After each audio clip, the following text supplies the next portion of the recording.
예, 안녕하십니까. 농부 항소입니다. 예, 어느덧 벌써 이제 해가 지려고 합니다. 예, 오늘 하루도 이제 마감이 되는데, 많은 분들이 배추를 묶는 게 좋을까, 묶지 않는 게 좋을까 고민들을 많이 하시더라고요. 죽음의 품종들은 묶지 않아도 결국 잘 돼요. 옛날에는 묶어야 속살을 살릴 수가 있으니까 묶어 줬고, 사실 묶는 게 사실 전통적인 방법이죠. 그러면은 최근에 와서는 제가 이제 묶지 말라라고 이렇게 말씀을 많이 드렸는데, 그러면 묶지 말아야 될까? 이미 묶었는데 어떻게 할까? 예, 많은 분들이 궁금해 하시더라고요. 예, 거기에 대해서 조금이나마 궁금증을 함께 한번 풀어가 보도록 하겠습니다. 예, 저는 지금까지 배추를 한 10년 정도 재배하면서 배추를 한 번도 묶어 본 적은 없습니다. 뭐 영하 5도까지 떨어진 적도 있었지만 그래도 묶지 않았거든요. 예, 이 밭은 우리 동네 텃밭인데, 동네에는 거의 80%가 다 묶었어요. 이렇게 묶는 이유가 또 있거든요. 하나는 뭐 수십 년 이렇게 묶어 왔기 때문에 또 묶는 경우도 있고, 근데 이제 묶는 이유가 있죠. 이렇게 묶어 놓으면 일단 추위는 당연히 추위는 피할 수가 있습니다. 근데 추위보다도 또 하나의 더 중요한 것은 처음부터 배추가 잘 크지 않았습니다. 잘 크지 않은 배추는 이렇게 묶어서 속에 있는 이렇게 속에 있는 이 잎을 보호를 해야 되거든요. 이렇게 보호를 해야 이 잎을 버리지 않죠. 묶지 않으면은 이 잎도 이렇게 뜯어내고 김장할 때 그렇게 배추를 김장을 해야 되는데, 이렇게 묶어 놓으면은 이 겉잎이, 이 겉잎 말고 배추를, 결구된 배추를 싸고 있는 이 겉잎을 보호할 수 있거든요. 우리가 흔히 이제 배추를 쏙노란 배추를 원하지 않습니까? 쏙노란 배추를 원하는데, 묶지 않으면은 이것이 이제 벌어져 있을 경우에는 이 잎조차도 수확할 때는 한 2겹, 3겹 정도는 뜯어내야 되거든요. 그러면 안에 먹을 게 별로 없죠. 배추도 식물이고, 식물은 강압성 작용을 해야 되거든요. 이렇게 옆에 있는 이 잎들이 펼쳐져 있어야 햇볕을 많이 받고 강압성 작용을 해서 더욱더 생장점에서, 그러니까 꼬쟁이죠, 꼬쟁이에서 배추잎이 자꾸 나오면서 이렇게 결구가 되고 속이 차게 되죠. 결구가 늦게 되는 경우에는 이렇게 묶어주는 경우가 있습니다. 이러한 방법은 뭐 삶의 경험 속에서 나온 것이기 때문에 반드시 잘못되었다라고는 말하기가 힘듭니다. 이 집에도 보면은 배추를 다 묶었어요. 다 묶어 주었는데, 묶어 주는 이유는 뭐 첫째는 제 생각에는 하나의 간행적인 방법이다. 지금까지의 경험적으로 봐서 날씨가 추워지면은 배추가 얼 수도 있고, 얼면은 이 쏙잎이 먹을 수가 없기 때문에 그렇게 묶어 주는 경우가 많죠.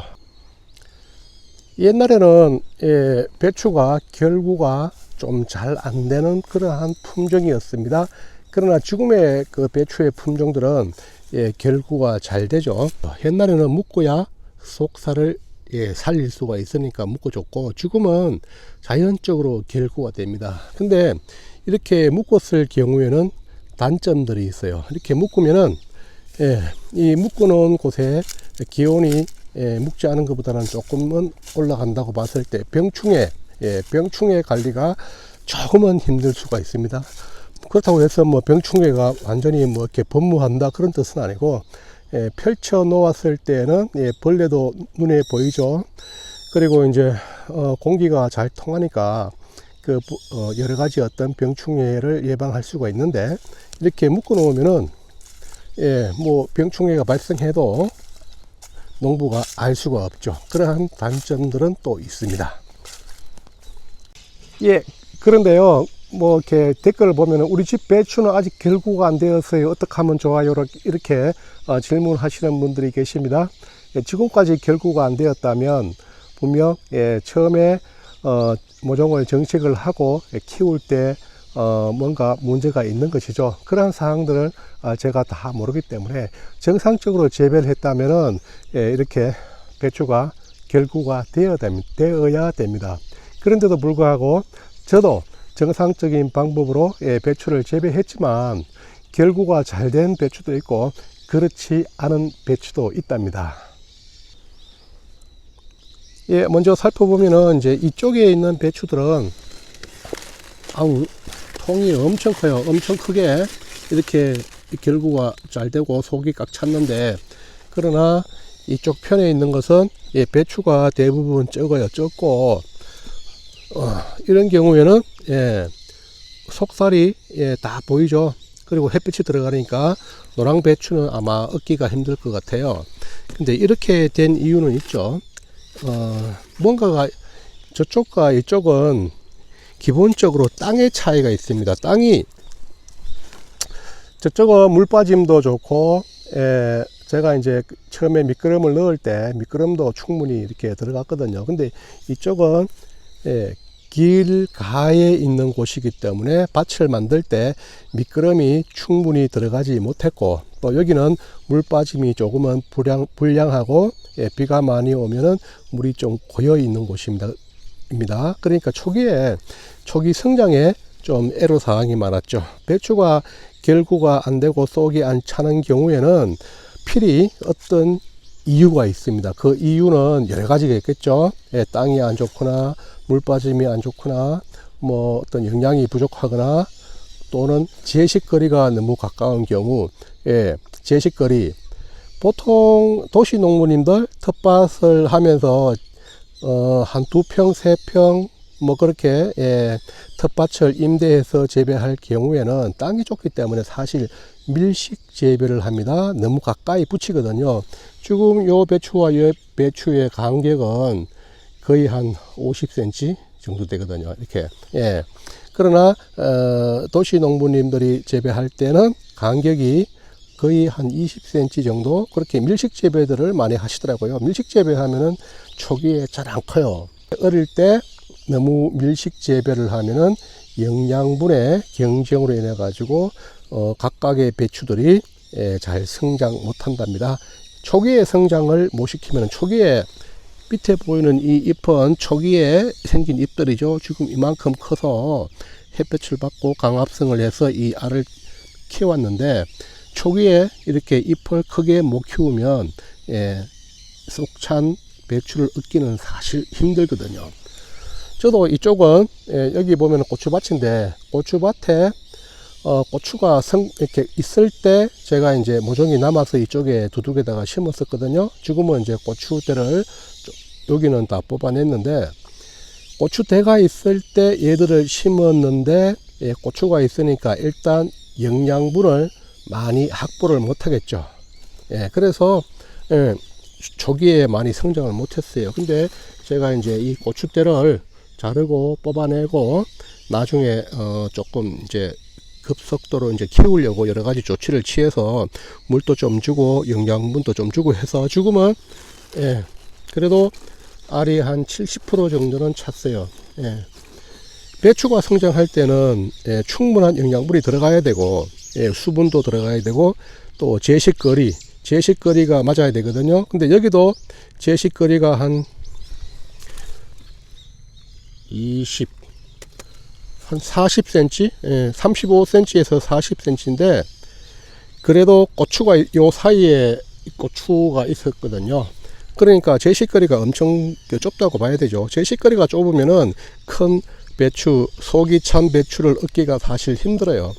가장 기본은 영양분도 물론 줘야 되겠지만은 가장 기본은 배추와 배추 사이의 간격을 적어도 한 40cm는 띄워줘야 배추가 결구가 잘 되는 그런 배추로 성장할 수가 있습니다. 자, 보세요. 묶는 거는 이렇게 묶죠. 배추 잎이 요 배추를 감싸죠. 여기 있는 배추를 감싸기 때문에 날씨가 추워지거나 또는 여러 가지 어떤 그런 현상에서 요 잎조차도 김장할 때 사용할 수가 있습니다. 왜냐하면 이 잎이 보호를 해 줬기 때문에. 그러나 이렇게 펼쳐 놓고 재배를 하면은 김장할 때 수확하는 배추는 한 개, 두 개 정도는 뜯어내고 김장을 해야 되겠죠. 묵고 안 묵고의 차이는 그것입니다. 묵으면은 쏙이 잘 찬다. 그것은 아니에요. 묵으면 속에 있는 배추가 보호된다. 속에 있는 배추가 보호된다. 그러한 개념이고, 펼쳐 놓으면은 이 중심에 있는 생장점에서 새로운 배추가 빨리 올라온다. 그런 차이입니다. 그러면은 이것도 보호해서 김장할 때 사용할 것이냐, 아니면은 펼쳐 놓고 속에 있는 것을 빨리 키워서 그것을 김장에 이용하느냐, 그 차이입니다. 묵고 안 묵고는 바로 그 차이죠. 이렇게 배추를 이제 묵느냐 안 묵느냐 거기에 너무 고민하지 마시고, 자기가 배추를 키워온 그 어떤 환경, 그러한 것들을 고려해서 묵을지 안 묵을지를 선택하시면 됩니다. 묵고 안 묵고는 선택 사항이지 어느 것이 더 좋다 나쁘다 그런 개념은 아니거든요. 오늘 하루도 수고하셨습니다. 다음 시간에 또 뵙도록 하겠습니다.